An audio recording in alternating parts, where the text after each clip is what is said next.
नमस्कार मंडळी, मी सुनील डिमेलो वसई. मंडळी, आज गिरीज येथे आलेलो आहे आणि तिथे आम्हाला एक सुंदर बावखल दिसलं. बावखलाबाबत आपण एक डिटेल व्हिडिओ बनवलेला आहे, तो तुम्ही नक्की जाऊन पहा. मात्र हे बावखल पहा, येथे पाणी अनिशाद 1 मिनिट दे, मी जरा जवळ जाऊन दाखवतो. हे बघा, पक्ष्यांचा आवाज तुम्ही ऐकलेला असेल. बघा, ह्यामध्ये झाडं आहेत. पाण्यामध्ये जी झाडं वाढतात ती देखील इकडे आहेत. इथे माझ्या पायाखाली छोटे मोठे कीटक आहेत, बेडूक आहेत आणि त्यांना खाणारी इतर प्राणी, साप, पक्षी, ही पूर्ण एक निसर्गाची साखळी ह्या बावखलाच्या आजूबाजूला असते.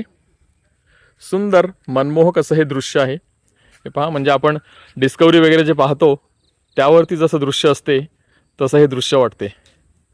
मनमोहक. वा, हा पालापाचोळा इकडेच पडतो आणि त्यापासून कंपोस्ट तयार होतं आणि ह्या झाडांना त्यापासून खत मिळतं. छान.